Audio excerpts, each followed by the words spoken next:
Welcome to It Started Somewhere, the podcast that explores the history behind the familiar.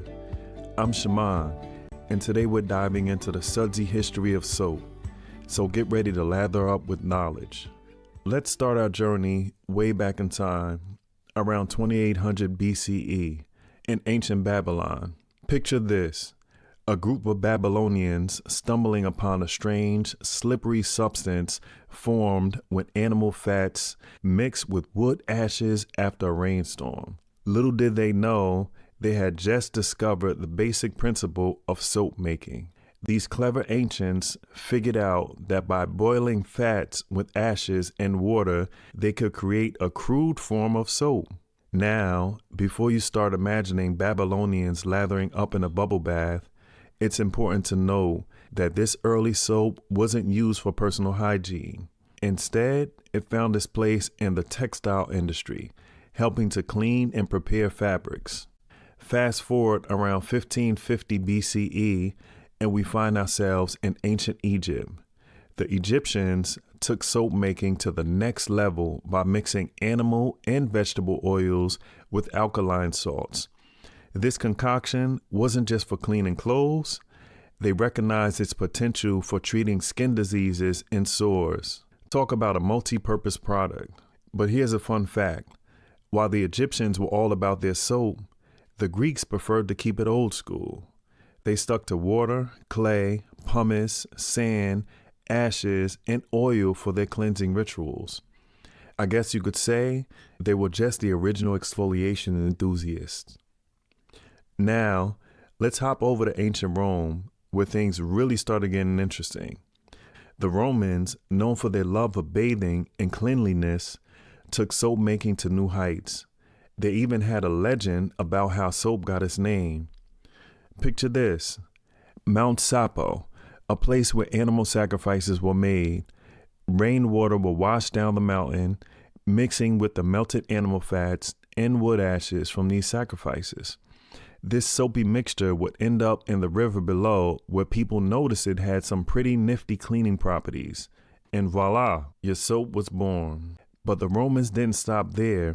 They built their first public bath in 328 BCE. And soon soap became an essential part of their bathing rituals. They even had soap making workshops called fulleries scattered throughout their cities. Talk about a clean empire. After the fall of the Roman Empire in 476 CE, Europe entered a period known as the Dark Ages. It wasn't just dark in terms of knowledge and culture, it was pretty grimy too. Hygiene took a backseat, and with it, soap making declined. This lack of cleanliness ushered in an era of plagues and reduced life expectancy to a mere 35 years old. But fear not, cleanliness enthusiasts. By the 8th century, soap made a comeback in Italy and Spain. The Arabs, in particular, took soap making to new heights in the 7th century. They started producing soaps using vegetable oils, aromatic oils, and lye. These fancy new soaps were a far cry from the crude mixtures of the past. Europe caught up a few centuries later, with France joining the soap-making party. By the 16th century, European soap makers were crafting finer soaps using vegetable oils instead of animal fats. It was during this time that soap finally made its way to England. Although it was initially used for preparing wool and cloth for dyeing rather than personal hygiene. The 18th century marked a turning point in soap production. As awareness of hygiene increased, so did the demand for soap.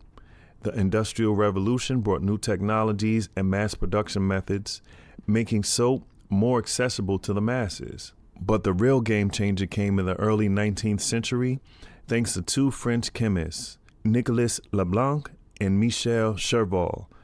Their discoveries revolutionized soap-making chemistry, paving the way for more efficient and effective soap production. Now let's fast forward to the 20th century. During World War I, soap ingredients became scarce, forcing chemists to get creative. This led to the development of synthetic detergents in Germany, ushering in a new generation of cleaning products. By the 1950s, detergent sales in the U.S. had surpassed traditional soap sales. Most commercial soaps today are actually detergents made with petroleum byproducts. It's like the cleaning world had its own industrial revolution. But wait, there's more. In 1865, William Shepard patented the first liquid soap. However, it wasn't until 1898 that B.J. Johnson developed a formula for liquid soap made from palm and olive oils.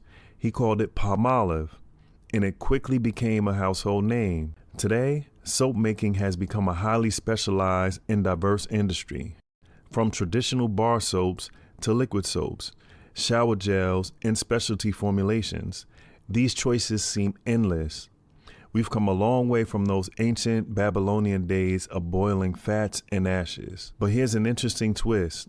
In recent years, there's been a growing demand for natural, handcrafted soaps. People are becoming more conscious of the potential negative effects of synthetic additives and chemicals in commercial products. It's like we're going back to our soap making roots, but with a modern, eco-friendly twist.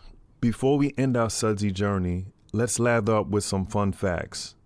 The most expensive soap in the world costs a whopping $28,000 per bar.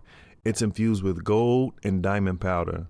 Talk about washing your money down the drain. Soap making is a billion-dollar industry. In 2010, the revenue generated by the soap and cleaning compound manufacturing industry in the United States was about $50.75 billion. That's a lot of suds.